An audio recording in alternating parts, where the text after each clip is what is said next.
Good morning students. Today we will discuss SST Lesson 4 Tropical Hard Wet Desert यानी कि उष्णकटिबंधीय वर्षावन जिन्हें कहेंगे आप।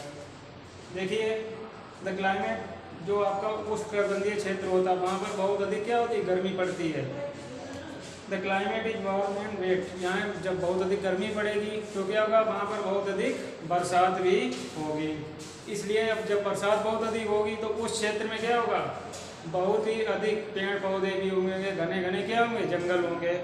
अब देखिए हमको बात करनी किसके बारे में, Congo, democratic Republic of Congo. Congo देश पड़ता है ये आपका अफ्रीका में पड़ता है, अफ्रीका महाद्वीप में पड़ेगा, जिसे हार्ट ऑफ अफ्रीका भी कहा जाता है। किसे, कांगो देश को। कांगो को एक दूसरा भी नाम है जिसे हम जायर के नाम से भी जानते हैं।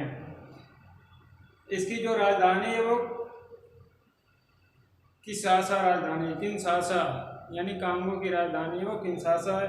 लैंड एंड लोकेशन, यहाँ की स्थिति और यहाँ की भूमि किस प्रकार की, देखिए जो कांगो देश है वो इक्वेटर, भूमध्य रेखा के दोनों तरफ स्थित है।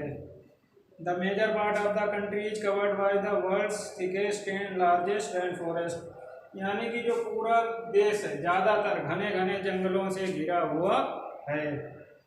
The trees grows very tall and form A canopy, यहाँ के जो पेड़ होते हैं बहुत ही कैसे होते हैं, लंबे लंबे पेड़ होते हैं।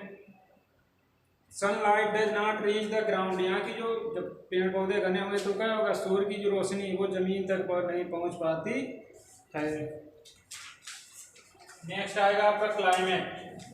देखिए यहाँ पर बरसात यानी उमस, ह्यूमिड, बर्फ पर रहती है, गर्मी बहुत पड़ती है। यहाँ का जो एनुअल रेनफॉल है, बरसात है, वो लगभग 200 सेंटीमीटर आती है और टेम्परेचर रहेगा वो लगभग 27 डिग्री सेंटीग्रेड।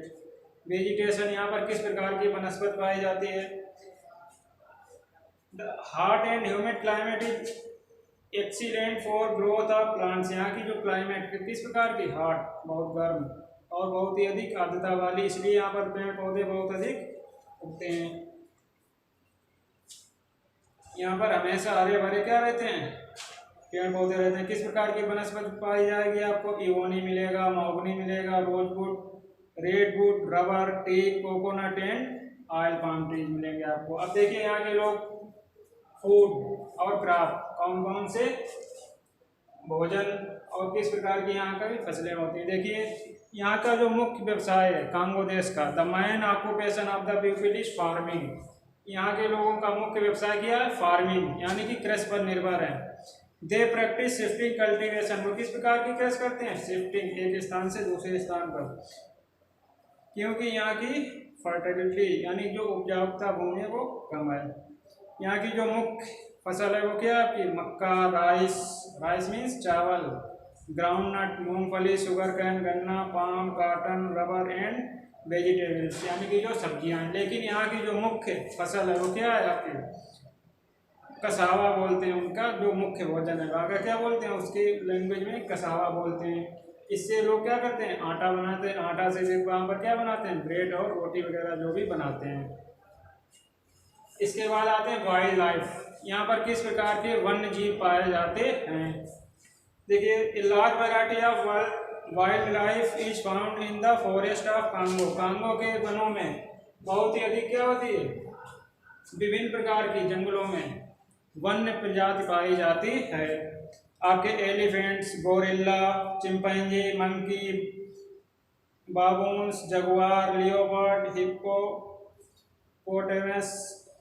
राइनोकोर्स, जेब्राज, ETC, यानी इस प्रकार इतने प्रकार के वहाँ पर क्या पाए जाते हैं, जीव जंतु पाए जाते हैं। अब आते हैं मिनरल रिसोर्सेज, यानी कि खनिज स्रोत।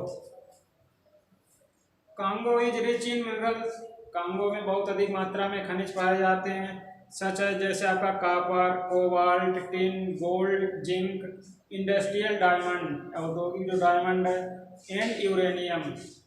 Most of the minerals are exported and industries are not much developed, ज़्यादातर जो यहाँ के खनिज होते हैं उनको बाहर भेजा जाता है, वहाँ की जो औद्योगिक इकाइयाँ वो अधिक विकसित नहीं हैं।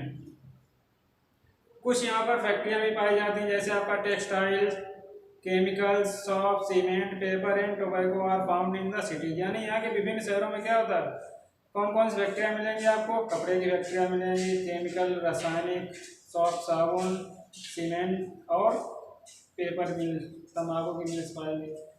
वाटर रिसोर्स यानी कि जल स्रोत, यहाँ पर पानी कहाँ कहाँ से मिलता है? देखिए, water is the main resource of Congo, यानी मुख्य सोर्स यहाँ का क्या है? पानी है।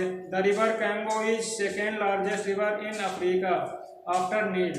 कांगो नदी जो है वो नील नदी के बाद उस द्वीप की दूसरी सबसे बड़ी नदी है।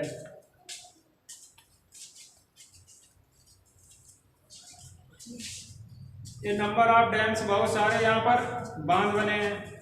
I built across the river, यानी नदियों पर क्या किए गए? बहुत सारे बांध बनाए गए हैं। अब बांधों से क्या होता है? कई जगह बिजली उत्पादित की जाती है, खेती के लिए पानी, नहरें निकाली जाती हैं, जिससे क्या सिंचाई की जाती है। Life style of the people, लोगों के जीवन प्रकार, किस प्रकार से लोग वहाँ पर जीवन यापन करते हैं।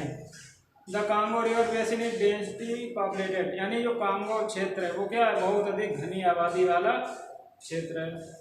The estimate population of Congo is over 80 million, लगभग 80 मिलियन लोग वहाँ पर रहते हैं, यानी आबादी कितनी? लगभग 80 million. Most of the people live in small village, ज़्यादातर जो लोग रहते हैं वो वहाँ पर रहते हैं, उनके गांव में रहते हैं। जैसे भारत गांव का देश है, उसी प्रकार कांगो भी क्या है? गांव का देश है। They are divided into several tribes, अब उनको क्या होता है? विभिन्न प्रकार की जनजातियों में बटे हुए हैं। अब देखिए नंबर नेक्स्ट आता है ट्रांसपोर्ट एंड कम्युनिकेशन, यानी कि यातायात और संचार। देखिए, कांगो जो शहर देश है, the transport system of Congo is not well developed because of dense forest. वहाँ का जो ट्रांसपोर्ट यातायात है अच्छे प्रकार से विकसित नहीं है, क्योंकि वहाँ पर क्या है? घने घने जंगल पाए जाते हैं। Rivers are the most important means of travel, मुख्य जो सबसे महत्वपूर्ण यातायात है वो साधन है क्या? नदियों द्वारा, वहाँ पर जल यातायात जिसे बोलते हैं उसके द्वारा होता है। यहाँ पर एक highway of central Africa. Matadi is the biggest sea port, Matadi सबसे बड़ा सी पोर्ट है यहाँ का। और Kinshasa is an important river port, Kinshasa एक आपका रिवर पोर्ट है। These ports are linked with the main mining areas, ये जो पोर्ट है वो वहाँ के मुख्य खदानों के क्षेत्रों से जुड़े हुए हैं। That's all. Thank you.